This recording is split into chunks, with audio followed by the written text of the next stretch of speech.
अस्सलाम वालेकुम। Programme night addition में हम आपको खुशामदीद कहते हैं। नाजरीन, मरीम नवाज़ ने BBC को इंटरव्यू दिया, जिस इंटरव्यू में उन्होंने कहा कि फ़ौज से बात हो सकती है, आवाम के सामने होगी, छुप छुपा कर नहीं होगी। मरीम नवाज़ ने यह भी दावा किया है कि इस्टेब्लिशमेंट की जानिब से उनके करीबी साथियों से बातचीत के लिए राब्ते किए गए हैं। तो बड़ी ज़ाहिर है एक बड़ा चेंज लग रहा है। मुस्लिम लीग नून के बयानिए में एक तरफ आप अपने जलसों में एक सख्त बयानिया लेकर चलते हैं, इस्टेब्लिशमेंट इदारों पर तनकीद करते हैं, नाम ले लेकर आप टारगेट करते हैं, और फिर नए मिसाक में ये डिसाइड होना है कि आपने जलसों में तनकीद करनी है, नाम लेना है, सिर्फ इस्टेब्लिशमेंट कहना है या सरबराहान के नाम लेना है। एक तरफ ये है, दूसरी तरफ ये कहना कि फ़ौज से बात हो सकती है। तो इसके पीछे क्या कहानी है? एकदम से मुस्लिम लीग नून के बयानी में इस हद तक नरमी आना, इसके पीछे क्या वजूहात हो सकती हैं, इस पर आज हम बात करेंगे। साथ ही कुछ दिन रह गए हैं, 2-4 दिन रह गए हैं गिलगित बल्तिस्तान की कानून साज असम्बली के इंतखाबात में 15 नवंबर को होने जा रहे हैं। कल कैंपेन का आखिरी दिन है। सूबाई असम्बली की 33 में से 24 नशस्तों के लिए 300 से ज़ायद उम्मीदवार जो हैं इंतखाबी मैदान में है, जबकि आइंदा इंतखाबात में 7 लाख से ज़ायद वोटर्स अपना हक के राही दही इस्तेमाल करेंगे। इंतखाबी माहौल कैसा है?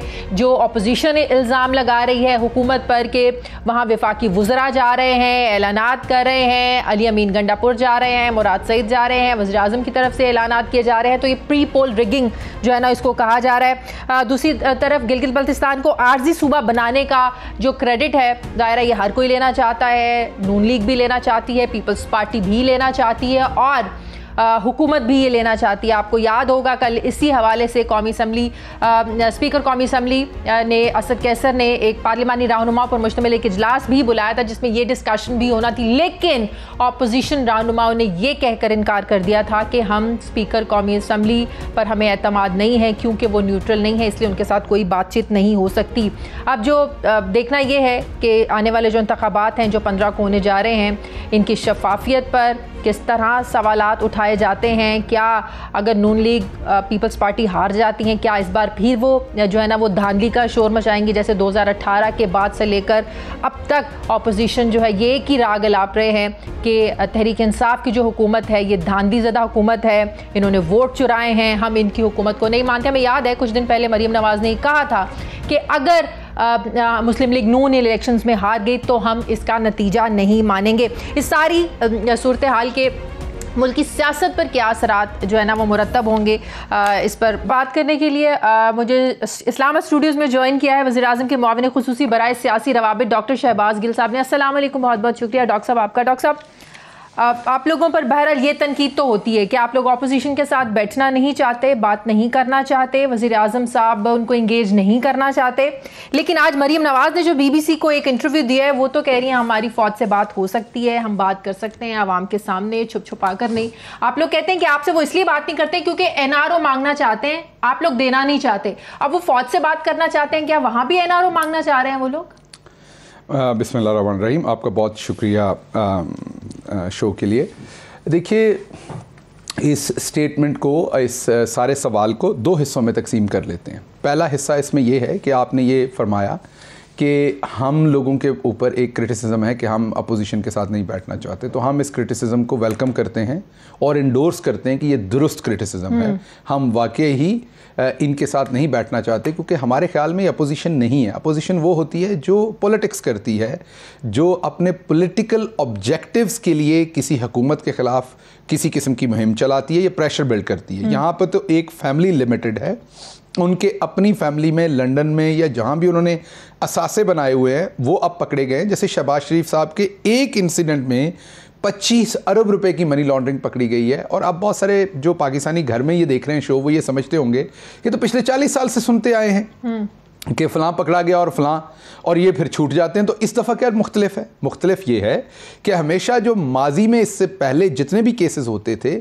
उन केसेस में एक पॉलिटिकल हुकूमत आती थी, वो अपने मुखालफों को पकड़ के अंदर करती थी, वहाँ पर उनके ऊपर तशद्दुद होता था और वो कहते थे हमने करप्शन की है, वर्बल एविडेंस होती थी, अदालत में जाके वो मुकर जाते थे। करना आप लोगों का काम नहीं है, नैब उसके लिए है, मैं बताता नैब कर रहा है। मैं बताता आप लोगों का हमेशा करप्शन, लूटमार, चोर, डाकू, ये कहना है इस चीज को तकवीत देता है, तासुर देता है कि शायद ये सब कुछ आप लोगों के कहने पे हुकूमत के प्रेशर पर हो रहा है। जी मैम, मैं आपको इसका जवाब देता हूँ। तो पहले जैसे मैंने आपको ये कहा कि इस दफ़ा डिफरेंट ये है कि ये वर्बल किसी का एडमिशन या किसी का निगेशन नहीं है, बल्कि डॉक्यूमेंट्स है। अगर डॉक्यूमेंट्री एविडेंस है कि आपके अकाउंट में इतने अरब गए हैं, तो आपको जवाब देना पड़ना वो कहाँ से आए, वो फलूदे वाले ने आपको कैसे दे दिए पैसे और आपने कैसे ले ली। तो एक तो मैं आवाम को एक खुशखबरी दे दूं कि इस दफ़ा वो जो पंजाब स्पीड थी उस बेचारे का बचना, वो जो लेट गया ना कि मेरी कमर में बहुत दर्द होती है, उसका तो बचना बहुत ही मुश्किल है।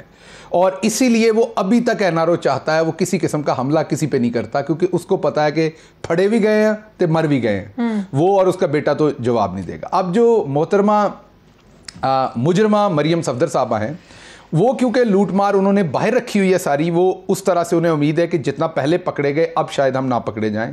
पहले इन्होंने यही जलसों में कहते थे कि हमने एस्टेब्लिशमेंट से नहीं मिलना, हमने एस्टेब्लिशमेंट से बात नहीं करनी, जो बात होगी अब वो सामने होगी। आज जब एक पॉलिटिकल डेमोक्रेटिक गवर्नमेंट बैठी है, उसके बैठे होने के बावजूद ये कहती हैं कि हम एस्टेब्लिशमेंट से बात करने को तैयार हैं, लेकिन अगर हुकूमत को भेज दिया जाए, जैसा कि पहले ये एक दूसरे की हुकूमतें भेजते थे। तो इन्हें ये खबर हो इस बात की कि एस्टेब्लिशमेंट ने ही आपके वालिद को यहाँ तक पहुँचाया था। एस्टेब्लिशमेंट को भी मैं बिल्कुल वसूख से कहता हूं कि अपनी गलती का अदराक होगा। एनआरओ के लिए जा रहे हैं ना, या इन बाप बेटी ने कोई ट्रेनिंग लेनी है गोली चलाने की, या मोर्चे पे जाके इन्होंने कुछ दफा करना है, या टैंक चलाना सीखना है, या जहाज चलाना सीखना है। बात करें तो प्रॉब्लम है, डायलॉग की टेबल पे बैठे हैं तो प्रॉब्लम है। हम तो चाहते ही नहीं है डायलॉग की टेबल पे आप लोग बात करना ही नहीं चाहते। बिल्कुल इनसे बात, आप लोग ऑपोजिशन को एंगेज करना ही नहीं चाहते। हम अपोजिशन ऐसी जो सियासत करना चाहती है उनसे हर रोज एंगेज करना चाहते हैं। फैमिली लिमिटेड जो अपना माल बचाने के लिए पाकिस्तान की सलामती पे हमला कर रहे हैं, जिन्होंने ये घिनौना काम किया कि जनरल बाजवा और डीजी आईएसआई पे डायरेक्ट हमला किया, किस लिए? आप देखिए, एक बात का मुझे जवाब दें। एक पॉलिटिकल पार्टी में अगर आप कहते हैं शहबाज गिल बुरा है, फलां शख्स बुरा है, तो पॉलिटिकल पार्टी में तो नो कॉन्फिडेंस मूव हो जाता है। फौज में तो नो कॉन्फिडेंस मूव नहीं होता। फौज में जब आप किसी पे तनकीद करते हैं और बताते हैं कि ये बुरा है, आप सारे अच्छे हैं, तो आप चाहते हैं कि कू हो जाए, म्यूटनी हो जाए, क्यों हो जाए। और पाकिस्तान बचा क्यों है? पाकिस्तान बचा ही अपनी ताकतवर और पेशावराना जिम्मेदारियों से, जो जिनको अपना पता है, और बहुत ही प्रोफेशनल फौज की वजह से आज पाकिस्तान बचा है। बाकी जो सीरिया था, क्या वो हमसे कम मुसलमान और जफाकश थे? इराक हमसे कम था? आप दूसरी जो मुसलमान मुल्क हैं वो हमसे कम थे? शायद आपको बर्दाश्त नहीं है, इसलिए बर्दाश्त नहीं है क्योंकि वो आप लोगों पर आपके इक़दामात की वजह से, चाहे वो महंगाई हो, हुकूमत की पॉलिसीज हो, उसको क्रिटिसिज्म करते हैं। तो आप लोगों में शायद वो बर्दाश्त करने की सलाहियत नहीं है। आप लोग जब ऑपोजिशन में थे, आप लोग क्या नहीं किया? सिविल नाफरमानी, बहुत अच्छा सवाल है। तहरीक तक तो आप लोग चले गए थे, बिल जलाने तक तो आप लोग आ गए थे। ये बहुत अच्छा सवाल है। किस लिए गए थे? 4 हल्के मांगे थे। ये मांगे कौन से हल्के इन्होंने मांगने हैं? 2013 के इलेक्शन में 147 एमएनए की हल्के की पिटीशंस आई थी नेशनल असेंबली के। 2018 में वही पिटीशन जो वो सिर्फ 90 थी, 45 हमारी थी। पंजाब में 13 हमारी हैं, 11 इनकी हैं। अगर इनको कहीं लगता था धांधली हुई है तो ये आके कहते, हम तो कहते थे 4 हल्के, और जब 4 हल्के खुले तो उन चारों में हम विंडिकेट हुए। फैफन की रिपोर्ट है, कहीं साबित नहीं हुई, मिसमैनेज, वो आप उसको लफ्ज़ तो क्यों गया था यार सादिक घर, फिर दोबारा इलेक्शन क्यों लड़ा था? धांधली साबित हुई नहीं रिपोर्ट में, तो और क्या साबित हुआ? इर्रेगुलरिटीज। उसको नाम जो मर्जी दे लें, ये हमारे मुल्क की मुनाफिकत है, हम नाम देते हैं, हम चीजों का नाम देते हैं। मैं देखिए, मैं हर चीज का, हर फैसले का एहतराम करता हूं, लेकिन हमारे मुल्क में बहुत सारे फैसले हुए हैं नजरिया जरूरत के तहत भी माजी में। तो फिर तो भुट्टो को भी फांसी ठीक हुई थी, इस तरह से कह लें, वो भी एक फैसला था। तो ये फैसला नजरिया जरूरत के तहत यहाँ सब तो इसलिए वो बड़ी क्लियर धांधली इन्होंने एक सिस्टमैटिक की थी। हाँ, वो आप उसको हार्ड एंड फास्ट प्रूव नहीं कर सकते। कवायद और ज़वाबित में तो इर्रेगुलरिटी वहां यही होगी ना मैडम, ये थोड़ी एक विटामिन सी कम खाया था उम्मीदवारों ने, इर्रेगुलरिटी वोटों की थी ना, नहीं हुआ धांधली का, नहीं जो भी हुआ चारों हल्कों में ये क्लियर हो गया था कि हमारा स्टांस क्लियर है। अच्छा, जरा इसमें आए ना गिलगित बल्तिस्तान के इंतखाबात पर मरियम नवाज और बिलावल भुट्टो बड़ी तनकीद कर रहे हैं आप लोगों पर। वज़ीर आज़म वहाँ गए, सूबे का ऐलान कर रहे हैं, मुराद सईद जाते हैं वहाँ पर ऐलान करते हैं, अमीन गंडापुर साहब जाते हैं। ये तो कवायद और ज़वाबित की खिलाफ वर्जी नहीं है? एक वज़रा की हैसियत से तो नहीं जा सकते। आपने एक सवाल किया, उसमें मैं पहले जो ड्यू क्रेडिट है वो दे दूं। देखिए, पाकिस्तान में आज तक मौरूसी सियासत थी।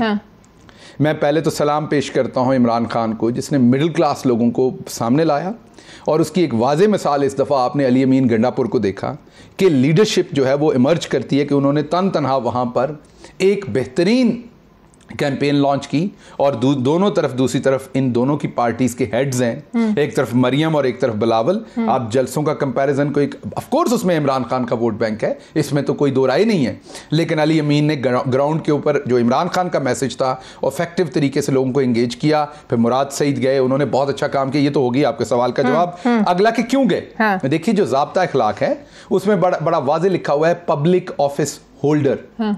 वो जो एक जाली अरस्तु एहसन इकबाल हैं वो भी पब्लिक ऑफिस होल्डर हैं, शायद खाकान अब्बासी भी, क्योंकि ये सारे एक्सचेकर से मुराद लेते हैं। बिलावल जरदारी भी एक पब्लिक ऑफिस होल्डर है। हाँ, सिर्फ वो मुजरमा मरियम नहीं, क्योंकि वो हो नहीं सकती। वुज़रा का इंतखाबी मुहिम चलाना, ये मुनाफिकत हमें छोड़नी पड़ेगी। पब्लिक ऑफिस होल्डर, दोबारा आपकी खिदमत में अर्ज कर रहा हूं, दोबारा अगर कानून ये हो कि एंकर्स, कैमरामैन या 92 न्यूज के कोई भी जिनको कोई मुराद 92 से मिलती है वो फलां काम नहीं कर सकते, तो आप सिर्फ एंकर को सिंगल आउट नहीं करेंगे। हुकूमत के पास देने के लिए बहुत कुछ, हम कुछ नहीं दे रहे हैं, हम सिर्फ बात कर रहे हैं। बहुत कुछ होता है अपोजिशन के पास भी, इन्फ्लुएंस करने को बहुत कुछ होता है। देने का ऐलान किसके पास इख्तियार होता है? आपको तो मैं ये नहीं कह रहा, आपको तो मैं ये नहीं कह रहा, लेकिन अपोजिशन ने आधे लिफाफे अभी भी जेब में रखे हुए हैं, वो उन्हीं की बोली बोलते हैं। वो तो कुछ तो है ना देने को, हुकूमत में तो जो इतना लूट मार की हुई है, हो सकता है अपनी जेब से दे रहे हो। तो जेब आप ही की है, आपको लगता है आप ही की जेब काटी हुई है इन्होंने, इतने ये रजवाड़े, ये तो अपने जो खत्म दरूद है ना घरों के, वो भी अवाम के पैसे पहले साबित कर लें आप लोग, पहले साबित कर लें आप। अब हो रहा है, एक तो हो गया। गिलगित बल्तिस्तान के इलेक्शन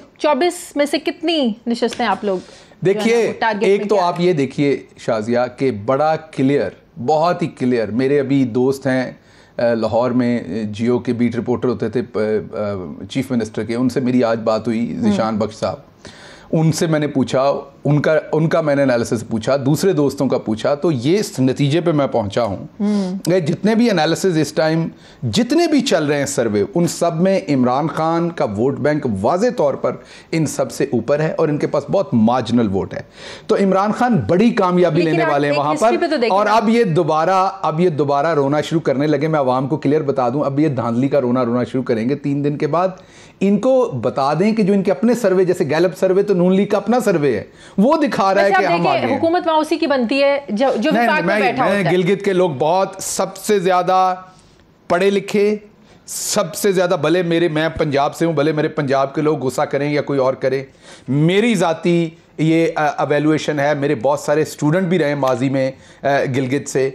ये मैं बड़ा वाज़े आपको ये बता देता हूं कि गिलगित के लोग जो हैं वो बहुत पढ़े लिखे, और आपको यकीन नहीं होता उस इदारे में जाके, उस इलाके में जाके कि इतनी तालीम कहां पे आम है। आपको पता है हुकूमत में है 90% चांसेस होते हैं कि जो विफाक में बैठा होता है। तो मुझे बताएं, हिस्ट्री बताएं ना, हिस्ट्री देखें ना, ऐसे नहीं होता रहा, हिस्ट्री देखें ना। देखिए, हिस्ट्री की बात नहीं है, बात ये कि कई दफा हुकूमतों में बैठे लोग भी हार जाते हैं कुछ इलेक्शन, लेकिन असल बात ये, अगर हम हार गए तो आपने कहना है कि देखें अवाम आपके खिलाफ है, अवाम अपोजिशन का नैरेटिव, और अगर हम जीत गए तो पहले से कह रही है तो फिर एक तरफ खेले ना, दोनों तरफ नहीं खेले। अमेरिकी सफारत खाने की एक ट्वीट पर हुकूमत इतना नाराज क्यों होगी, इवन कि उन्होंने माजरत भी की इस बात पे? देखिए, बात यह है कि मैं अमेरिका में रहा हूं, मैंने वहां पढ़ाया है। जो मंजन अमेरिकी एम्बेसी ने बेचने की कोशिश की वो दुरुस्त नहीं है। अमेरिका, एक चीज़ में अमेरिका की तारीफ करनी चाहिए, अमेरिकी लोगों की तारीफ करनी चाहिए, वो सिस्टम्स को फॉलो करते हैं, वो इक्वल अपॉर्चुनिटी ऑफर करते हैं लोगों को, और प्रोफेशनलिज्म की अमेरिका में कदर की जाती है। अमेरिका ऐसे ही सुपर पावर नहीं है, उनकी कुछ इखलाकियात हैं जिनकी वजह से वो सुपर पावर हैं। जो उनकी जो वर्कमैनशिप है, उनके जो वर्क एथिक्स हैं, उनकी वजह से वो सुपर पावर है। ना किसने रीट्वीट किया, एक्शन ले फिर। तो जो वो तो उन्होंने लेना ना, उनके एम्बेसी के अंदर है ना जिन्होंने लिया। तो ये कह देना कि अनऑथराइज्ड था, वो मुनासिब नहीं था। उसमें हमारे से ज्यादा, हम तो एक और मुल्क हैं, उनको खुद अपनी ये अकाउंटेबिलिटी करनी चाहिए कि जो 20 जनवरी है उस दिन तक जो भी फैसला होता है, 20 जनवरी तक प्रेसिडेंट डोनाल्ड ट्रंप जो हैं वो लॉफुल इलेक्टेड प्रेसिडेंट हैं। उनकी टर्म 20 जनवरी तक जाती है, वो वोट लेके आए हुए हैं 20 जनवरी तक।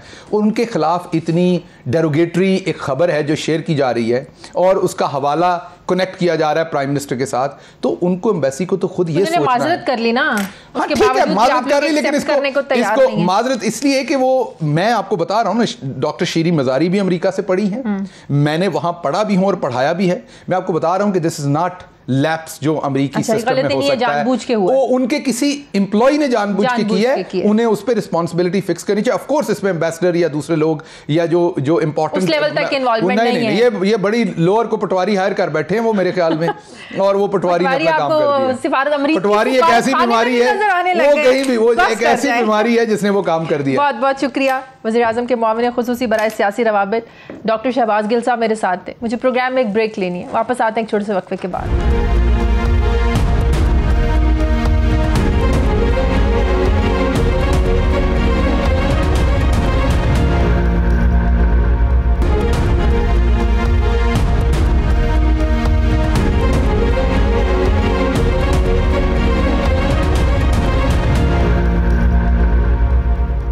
ब्रेक के बाद एक बार फिर से आपको खुशामदीद कहते हैं। सीनियर सहाफ़ी तज्ज़ियाकार फ़हद हुसैन साहब ने मुझे स्टूडियोज़ में ज्वाइन किया। अस्सलाम वालेकुम। बहुत शुक्रिया फ़हद आपका, thank you very much. Fahd, आज जब ये खबर सामने आई कि मरियम बीबी ने इंटरव्यू दिया है BBC को और उसमें ये बात की है कि फ़ौज से बात हो सकती है, आवाम के सामने छुप छुपा कर नहीं, तो एक अजीब सा लगा कि एक तरफ आप एक स्टेज पर चढ़कर चढ़ाई करते हैं, आपका एक बयानिया है एंटी एस्टेब्लिशमेंट, आप नाम ले लेकर तनकीद करते हैं, और दूसरी तरफ एकदम से आपने 360 के एंगल पर इतना यूटर्न ले लिए। क्या समझ में आती है आपको? लगता है कि बिलावल ने तो नहीं कि लाल झंडी दिखा दी, भाई हम आपके बयानिए के साथ नहीं चल सकते?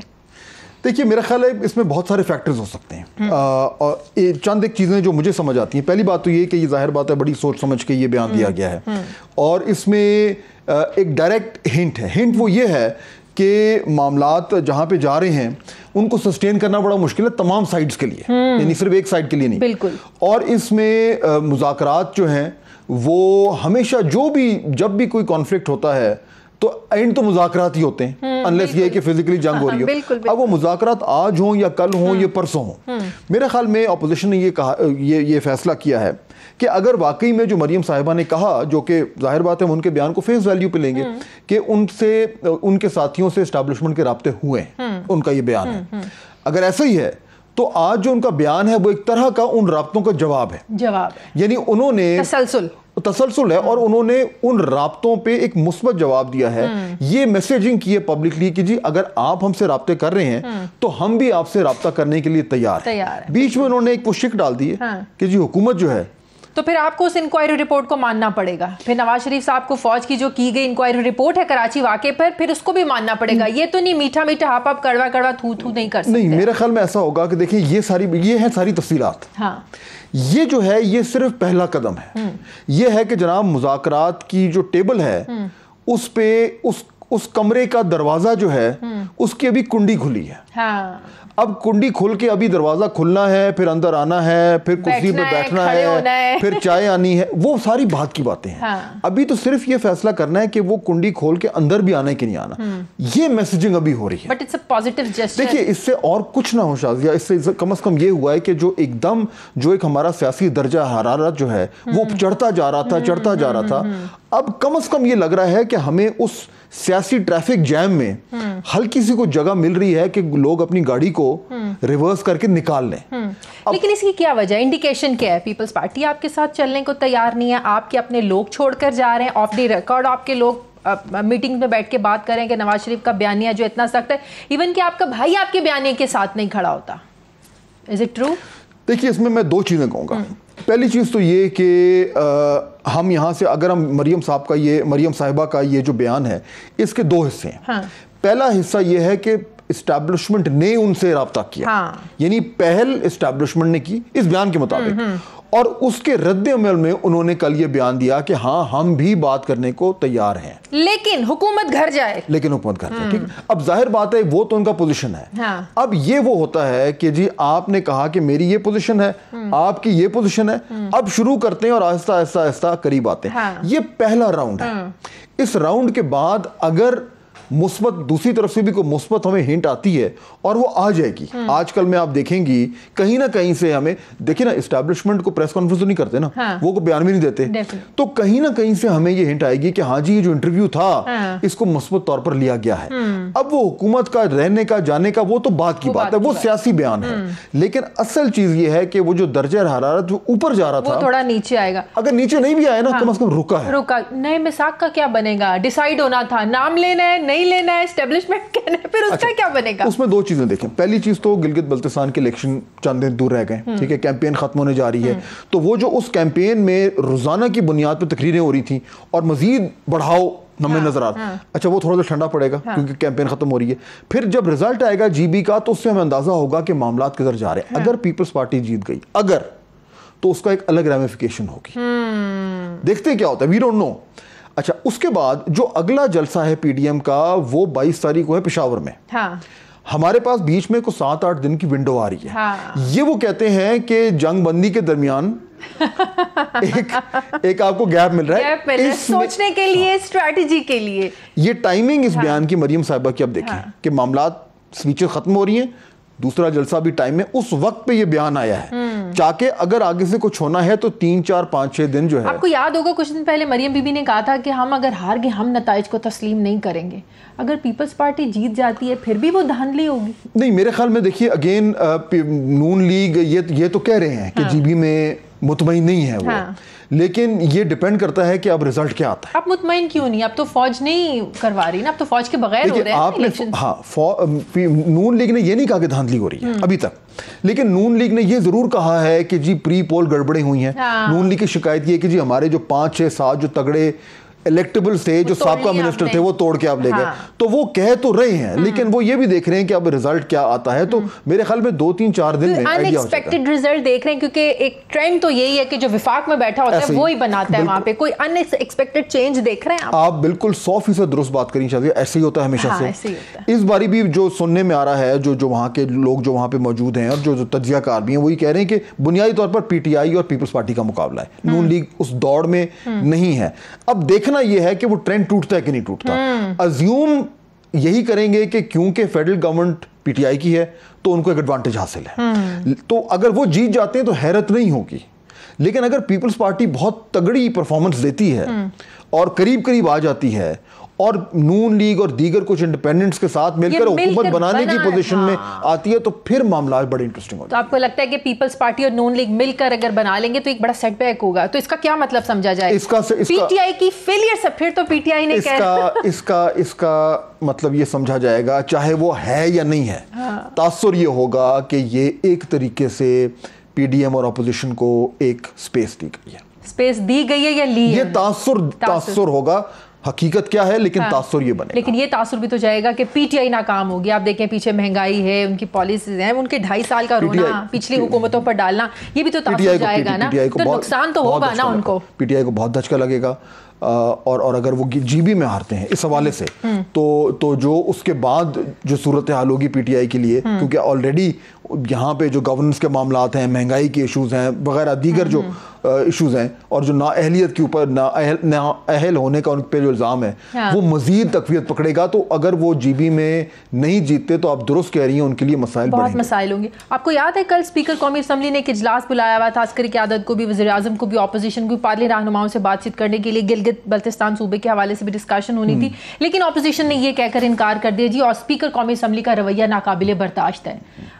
आपको क्या लगता है, ये कोई ऐसी डिस्कशन पस पर्दा उनको पता था कुछ होने जा रहा है? पीपल्स पार्टी को शायद कुछ इंडिकेशंस थी कुछ होने जा रहा है, जिसकी वजह से उन्होंने इनकार कर दिया? उनका जो बुनियादी जो वजह है इनकार करने की, वो ये है कि देखिए उनके 2 वजूहात हैं। पहली तो ये है कि स्पीकर पे वो वैसे ही अदम एतमाद कर चुके हैं। वो कहते हैं ये तो जानिबदार है, न्यूट्रल नहीं है हमें, तो वो उनका ये मौक़िफ़ बन गया है कि जी स्पीकर के साथ हमने उस तरीके से मामलात को नहीं करना, नहीं बैठना, पहली बात।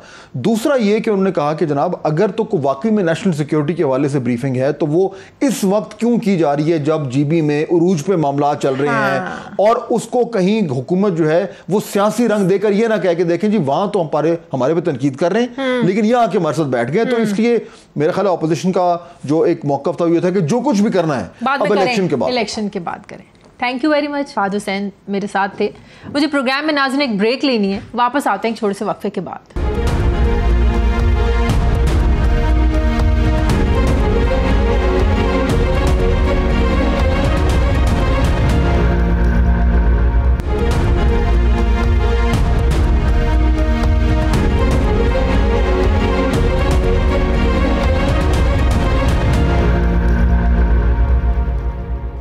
मुझे इस वक्त ज्वाइन किया है स्टूडियोज़ में निगरान वज़ीर आला गिलगित बल्तिस्तान मीर अफजल साहब ने। अस्सलाम वालेकुम। वालेकुम शुक्रिया मीर अफजल साहब आपका। मीर अफजल साहब, आप जानते हैं कि पाकिस्तान में हमेशा इंतखाबात की शफाफियत पर बहुत ज़्यादा सवालात उठाए गए, इलेक्शन कमीशन की साख पर सवालात उठाए गए।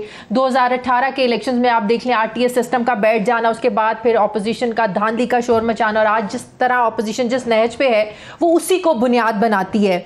तो ये जो गिलगित बल्तिस्तान में 15 नवंबर को इंतखाब होने जा रहा है, आप क्या समझते हैं कितना मुनफरिद होगा, कितना साफ शफाफ होगा कि हारने वालों को ये कहने का मौका ना मिले कि इंतखाबात में धांधली हुई? मैं आपके इस सवाल का जवाब बड़ा मुख्तसर तरीके से ये दे दूँगा कि जब से पाकिस्तान के अंदर डेमोक्रेटिक सिस्टम फ्लोरिश हुआ है, particularly field marshal Ayub Khan के बाद, तब से ये इल्ज़ामात एक दूसरे के ऊपर लगते आ रहे हैं। और इसकी एक बुनियादी वजह मैं ये समझता हूँ कि हमारे अंदर डेमोक्रेटिक मैच्योरिटी अभी सही मानों में नहीं आई है। हमारे अंदर अब भी सियासत के दो माने हैं। एक सियासत होती है फॉर दी बेसिक राइट्स को इस्टेब्लिश करना, एक सियासत होती है जस्ट टू गेन समथिंग। और हमारे यहाँ पर तकरीबन almost just to gain something ये फ्लोरिश होता रहा है। और जहाँ तक गिलगित बल्तिस्तान की आपने बात की, पाकिस्तान के बारे में मैं ज़्यादा नहीं कहूँगा, ओवरऑल चारों सूबों के गिलगित बल्तिस्तान अभी इस प्रोसेस में दाखिल हो चुका है सही मानों में। For the last 1 decade 2 elections हमारे यहाँ पर हो गए हैं। एक पहला इलेक्शन हो गया लेजिस्लेटिव असेंबली का, और दूसरा हो गया, तीसरा होने जा रहा है। तो इसमें ये तकरीबन ऑलमोस्ट लर्निंग पोजीशन में है। इसमें हमारे यहाँ से फेडरल गवर्नमेंट से जो हमारे पार्टीज़ हैं, prior to this legislative assembly के कोई भी आदमी यहाँ से फेडरल का आदमी नहीं आता था। पार्टियाँ इस्टेब्लिश हो रही थी, प्रोसेस में थी, लेकिन जब से लेजिस्लेटिव असेंबली वहाँ इस्टेब्लिश हो गई, तब से फेडरल गवर्नमेंट ने वहाँ अपने आप को शामिल करना, इंडल्ज में नहीं कहूँगा, क्योंकि इंडल्जमेंट इसलिए नहीं है कि वी आर बेसिकली पाकिस्तानी। हमारा यहाँ पर इंतज़ामी तौर पर ये एक इकाई बन चुका है, आइनी तौर पर नहीं था, इंतज़ामी तौर पर it is and it was part of Pakistan. सही। तो उस सिलसिले में अल्टीमेटली फेडरल गवर्नमेंट का असर रसूख इसके ऊपर लाजमी तौर पर था। अब चूँकि एक सिलसिला पिछले 2019, 2017 में सुप्रीम कोर्ट ऑफ पाकिस्तान के एक आर्डर के तहत यहाँ को एम्पावरमेंट करने के लिए कहा गया, जिसकी वजह से गवर्नमेंट ऑफ पाकिस्तान और बैनुल-अक़वामी उसूलों के ताबे, क्योंकि कश्मीर का जब तक सिलसिला हमारे पास मौजूद है, डिस्प्यूट मौजूद है, we are committed to United Nations, उस सूरत में हम इसको बिल्कुल सूबे का हिस्सा नहीं बना सकते हैं। अच्छा। लेकिन बेसिक राइट्स, बेसिक बुनियादी फंडामेंटल राइट्स ये डिमांड कर रही हैं कि भाई इसको आईनी तौर पर सूबा बनाया जाए। सूबे का जो दर्जा देने की बात की जा रही है, वज़ीर आज़म भी वहाँ ऐलानात कर रहे हैं, वफाकी वज़रा भी कैंपेन्स में जाके बात कर रहे हैं, तो आपको लगता है कि इससे कश्मीर कॉस्ट इफेक्ट होगा? बिल्कुल नहीं होगा, क्योंकि वहाँ पर कभी भी किसी ने यही नहीं कहा है कि इसको बाकायदा आइनी सूबा बनाया जाए। प्रोविजनल कहा है till the decision of the dispute of Kashmir by the United Nations. तो प्रोविजनली मेरे ख्याल में सच ऐसी कोई बात नहीं है। अच्छा, unless the matter is with the United Nations. वफाकी वज़रा का वहाँ जाना, कैंपेन में हिस्सा लेना, बड़े बड़े जलसे करना वहाँ जाकर, तो आपको लगता है ये इंतखाबी मुहिम में प्री पोल धांधली रिगिंग के मुतरादिफ है? और जो अपोजिशन कह रही है ज़ाहिर है फिर उनके बयानी को तक़वियत मिलेगी? सवाल ही पैदा नहीं होता है। लोग अभी मैच्योर हो चुके हैं। हाँ। थोड़ा बहुत उसका असर एज इसलिए मिलता है क्योंकि गिलगित बल्तिस्तान जो है वो फेडरेशन के अंडर है इंतज़ामी तौर पर। उसका थोड़ा बहुत 0.001% असर तो हो सकता है, लेकिन अब लोग मैच्योर हो गए हैं। वो बात ठीक है, लेकिन जो कवानीन कवायद व ज़वाबित उनकी खिलाफ वर्जी नहीं है ये? नहीं, खिलाफ वर्जी इसलिए नहीं होगी कि वहाँ के सारे लोग तकरीबन पार्टियों में बटे हुए हैं। हाँ। कोई पीपल्स पार्टी में है। नहीं, मैं हुकूमत का बात कर रही हूँ कि हुकूमती वज़रा का वहाँ जाना कैंपेन पे असरअंदाज होने के मुतरादिफ नहीं है? मेरे ख्याल में असरअंदाज होने वाली बात नहीं है, unless the mind is not change. फिर तो हमें अपने कवायद व ज़वाबित को बदल लेना चाहिए ना? नहीं, बात यह है, मैं आपको एक बात बता दूं, क्या ये सिलसिला आज़ाद कश्मीर में नहीं होता है? आज़ाद कश्मीर की भी यही पोजीशन है। आज़ाद कश्मीर में भी आपको एक नया सेटअप वहाँ दिया हुआ है, प्रेसिडेंशियल गवर्नमेंट है, वहाँ पर एक इंडिपेंडेंट जुडिशरी है, इंडिपेंडेंट सेटअप है पूरा। लेकिन जब भी इलेक्शन वहाँ होते हैं तो पाकिस्तान के वज़रा सारे वहाँ लैंड हो जाते हैं, क्योंकि हर एक यही चाहता है कि मेरी पार्टी जो है बरसर इक़्तिदार आ जाए। यहाँ भी इस तरह हुआ है, पार्टी के लीडर वो कि पार्टी के वज़रा तो नहीं। अच्छा, वहाँ के लोगों की क्या सोच है? हमने देखा है कि गिलगित बल्तिस्तान में वही रूल करता है जो फेडरल में बैठा हुआ होता है। क्या किस सोच के तहत वो वोट देते हैं कि हमारे मसाइल वही हल कर सकते हैं जो गवर्नमेंट में बैठे हैं? इससे पहले यही था। हाँ। इससे पहले बिल्कुल यही था। अब चूंकि प्रोविजनल स्टेटस देने के बाद, इस प्रोविजनल स्टेटस के आने के बाद ये सोच यकसर बदल जाएगी, क्योंकि उससे पहले बिल्कुल यही सोच थी। हाँ। क्योंकि फेडरेशन ने आपको पैसे भी देने हैं। हाँ। फेडरेशन ने आपको सब कुछ यहाँ से मिल रहा है। अब अगर प्रोविजनली आपको आइनी तौर पर अंदर कर दिया गया, आइन के अंदर लाया दायरे में, तो ऐसी सूरत में NFC अवार्ड में आपका हिस्सा मिलेगा, आपको सर्विसेज में हिस्सा मिलेगा। हाँ। लोगों के अंदर एक सेल्फ कॉन्फिडेंस बिल्ट हो जाएगा। हाँ। कैपेसिटी बिल्ट हो जाएगी पॉलिटिकल। ठीक है, फिर वो और सोच के तहत वोट देंगे, ना कि इस सोच के तहत कि फेडरल में कौन बैठा हुआ है। कौन है, बिल्कुल। बिल्कुल सही। अच्छा, लास्ट क्वेश्चन, इस बार इंतखाबात में फ़ौज से मदद ना लेने का फ़ैसला क्या कोई सियासी प्रेशर था, या आप समझते हैं कि सिविल इदारे इस कदर काबिल हैं कि उनके होते हुए जो है ना इलेक्शन हो सकते हैं और इलेक्शन के शफाफियत पे कोई सवाल नहीं उठेगा?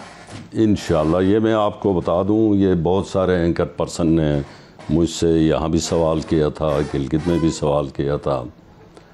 हमारे वहाँ पर जितने भी इदारे हैं, हमारे इदारों के इरादे भी पक्के हैं, मजबूत हैं, और हमारे इरादे भी मजबूत हैं। इंशाअल्लाह ताला मैं आपको यकीन दिलाता हूँ कि हमारी पुलिस कैपेबल है, हमारी जुडिशरी, मैं कहता हूँ one of the best judiciary we have there in GB, बहुत अच्छी है, बहुत अच्छे फैसले दे रही है। सही।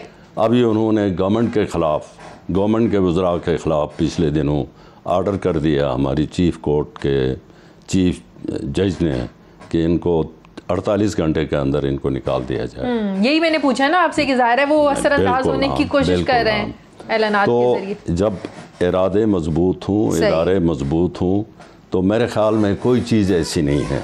हमारे पास बेहतरीन पुलिस है, हमारे पास बेहतरीन GB स्काउट्स हैं हमारे अपने, हमारे पास बेहतरीन गिलगित स्काउट्स हैं, हमारे पास बेहतरीन रेंजर्स की, मतलब कि धांधली का कोई सवाल ही पैदा नहीं होता, सवाल ही पैदा नहीं। लेकिन even then I tell you, अभी हाल ही में अमेरिका में इलेक्शन हो गए हैं। हाँ। बहुत बड़ी पावरफुल स्टेट है, वहाँ भी ट्रंप ने इल्ज़ाम लगाया धांधली हो गई है।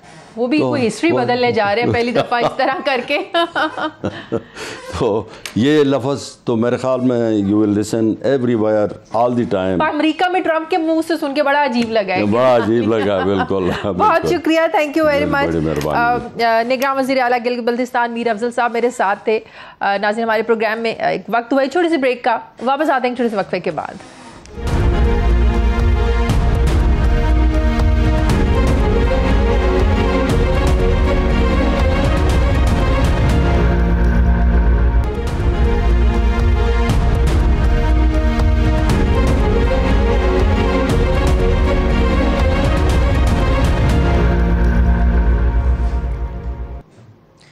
ब्रेक के बाद एक बार फिर से आपको खुशामदीद कहते हैं। नाजरीन, कोरोना की दूसरी लहर शुरू हो चुकी है, इसमें शिद्दत आती जा रही है। पाकिस्तान में कोरोना केसेस की जो फॉल केसेस हैं उनकी तादाद 20,000 से ज़्यादा हो गई है। पिछले 24 घंटों की बात करें तो 34 अफराद इसकी वजह से जो है वो जाँ भाग हो गए हैं।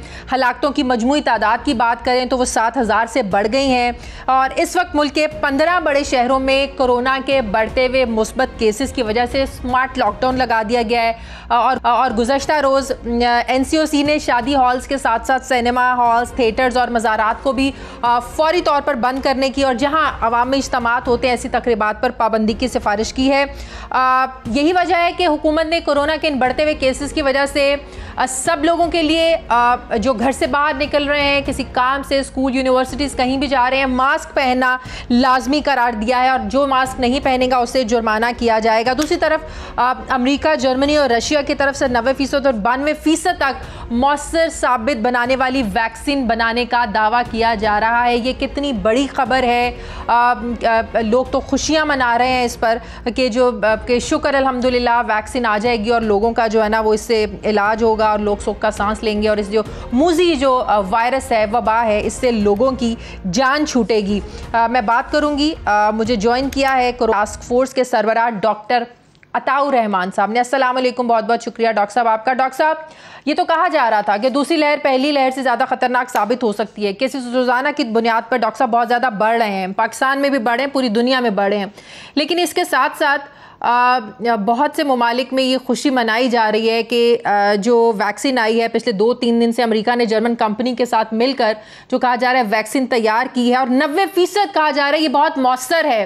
कितना पॉजिटिव है पूरी दुनिया में इस हवाले से ये जेस्चर, इस वैक्सीन का आना, क्या कहेंगे आप?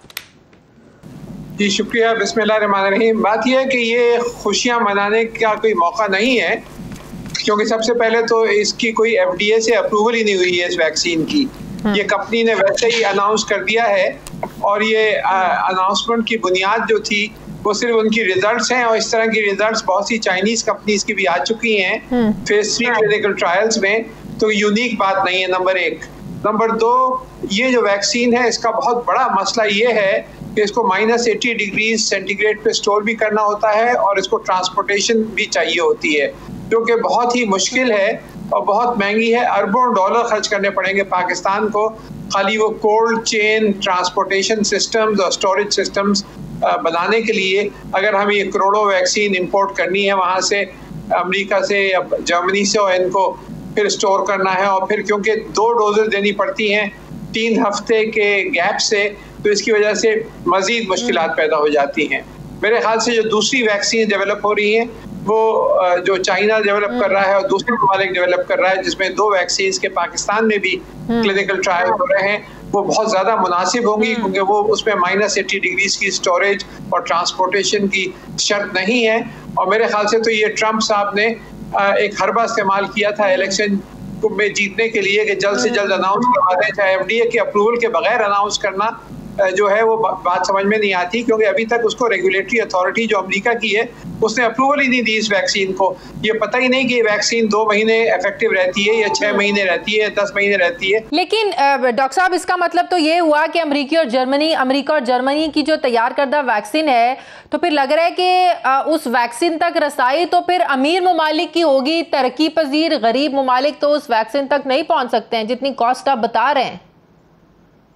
बिल्कुल, जहाँ अमीर ममालिक हैं, बरतानिया वगैरह और दूसरे ममालिक, उनके पास तो सारे सिस्टम्स मौजूद हैं लो टेम्परेचर ट्रांसपोर्टेशन के लिए, वहाँ के लिए तो ये मुनासिब होगी। लेकिन तीसरी दुनिया के ममालिक जहाँ ये कोल्ड स्टोरेज चेन्स और कोल्ड ट्रांसपोर्टेशन चेन्स पूरे मुल्क में नहीं फैली हुई, उनके लिए ये वैक्सीन कारामद नहीं है, हमें इंतजार करना चाहिए। और दूसरी वैक्सीन जो डेवलप हो रही है जिसमें 2 का ट्रायल पाकिस्तान में हो रहा है, एक कंपनी है कैंसिनो बायो जिसके ट्रायल NIH कर रहे हैं पाकिस्तान में, और दूसरा सीनोफार्म एक चाइनीज कंपनी है, उसका ट्रायल कराची यूनिवर्सिटी और इंडस हॉस्पिटल में मिलके हम कर रहे हैं। तो ये जो है ये प्रोबेबली बेहतर रहेंगी। और इसके अलावा भी कोई 8-10 वैक्सीन दूसरी भी इस वक्त फेज 3 क्लिनिकल ट्रायल्स में हैं। तो मुझे यकीन है कि अगले 3 से 6 महीने में डॉक्टर साहब अभी पाकिस्तान में फिलहाल वही तरीके इलाज चल रहा है ना, सेहतमंद अफराद का प्लाज्मा लेकर इफेक्टेड जो लोग हैं कोरोना से वहाँ उन तक मुंतकिल करना,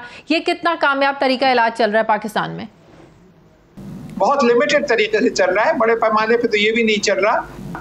इस वक्त तो कोई इलाज है ही नहीं पाकिस्तान में, ना कोई दवाई है ना कोई वैक्सीन है, और ये जो प्लाज्मा ट्रीटमेंट जो है वो भी बहुत कम लेवल के ऊपर इस्तेमाल हो रहा है। इस वक्त तो सिर्फ एक ही चीज़ है जो हमें करनी है, और वो है कि सोशल डिस्टेंसिंग रखें, SOPs को फॉलो करें, और जितने ज़्यादा से ज़्यादा आप अपने आप को बचा सकते हैं, मास्क पहनना लाजमी है, हाथ बराबर घड़ी घड़ी धोएं, और ख़ासतौर पे नोटों को हाथ लगाने के बाद या फिर अखबारों को। लेकिन जिन लोगों ने अमल दरामद करवाना है, हुकूमत ने अमल दरामद करवाना है, वही आजकल ऑपोजिशन के जलसों के जवाब में जलसे करेंगे बड़े बड़े, तो SOPs को फॉलो नहीं करेंगे लोग उनके जलसों में, तो फिर जो हुकूमत हिदायत दे रही है उनको कौन संजीदा लेगा? कौन फिर उन SOPs पर अमल करेगा? हुकूमत इम्प्लीमेंट नहीं करा सकती इसको। आप हर मोहल्ले में, हर सड़क पे, हर नुक्कड़ पर किसी को जबरदस्ती नहीं कर सकते कि मास्क पहने। हाँ, आप फाइन्स को कुछ कर सकते हैं, सिंबॉलिक तरीके से कुछ एक्शन ले सकते हैं कुछ लोगों को, लेकिन ये हमारे मीडिया का काम है कि इस बहुत बड़ा खतरा जो दोबारा उभरने लगा है इसकी अवेयरनेस पैदा करें, जिस तरह शुरू में की थी, जैसे आपने अप्रैल मई में जैसे की थी, जिसकी वजह से काफी हद तक बाद में जुलाई अगस्त सितंबर में हमने कंट्रोल कर लिया था। तो मीडिया का ज्यादा हाथ है, हुकूमत नहीं। मेरा कहना मतलब है कि हुकूमत जब इतने बड़े जलसे करेगी, सोशल डिस्टेंसिंग नहीं होगी, तो कौन देखेगा? आप देखें फिर हुकूमत की बात को खुद कौन मानेगा? जब हुकूमत खुद फॉलो नहीं करेगी तो आम बंदा तो फॉलो नहीं करेगा, उसको सीरियस नहीं लेगा। बिल्कुल आप सही फरमा रही हैं। ऑपोजिशन पार्टीज को भी ख्याल रखना है, हुकूमत को भी ख्याल रखना है, सबको ख्याल रखना है, क्योंकि ये हमारे मुश्तरका रिस्पॉन्सिबिलिटी है। हमारे ही बच्चे, हमारे ही बुजुर्ग अफेक्ट हो रहे हैं इस बीमारी से। और देखिए कि 200 तक आ गया था रोजाना, आप जो बढ़ के 1500 पे वापस 700% बढ़ोतरी हो गई है पिछले 2 महीने के अंदर। तो ये तो बड़ी खतरनाक सूरत हाल डेवलप होती जा रही है पाकिस्तान में। डॉक्टर साहब दोबारा सख्त लॉकडाउन की तरफ जा सकते हैं अगर इसी रेशो से केसेस बढ़ते रहे? बिल्कुल, और जा रहे हैं। National command and control centre की तरफ से ये अनाउंसमेंट्स भी हुआ है कि बहुत से स्ट्रिक्ट मेजर्स उन्होंने अनाउंस किए हैं। 10 बजे के बाद रेस्टोरेंट्स नहीं खुलेंगे, शादी हॉल्स के अंदर सिर्फ ओपन एरियाज के अंदर अलाउड है शादियां, क्लोज एरियाज में नहीं होंगी। इस तरह के बहुत से किए हैं, लेकिन अभी बहुत से बाकी हैं। मिसाल के तौर पे पहले हवाई जहाज के अंदर प्रोटोकॉल्स थे कि हवाई जहाज में आप बराबर नहीं बैठ सकते, एक सीट खाली थी, लेकिन अब भरे हुए हवाई जहाज जा रहे हैं, और ये बहुत बड़ा सोर्स है इसके फैलने का। तो हमें और इक़दाम करने पड़ेंगे। बहुत शुक्रिया। कोरोना टास्क फोर्स के सरबराह डॉक्टर अताउर रहमान साहब मेरे साथ थे। नाज़रीन, मेरे प्रोग्राम का वक्त खत्म हो गया। प्रोग्राम के लिए आप फीडबैक ज़रूर दीजिएगा, अपना ख्याल रखिएगा। मुझे इजाज़त दीजिए, अल्लाह हाफ़िज़।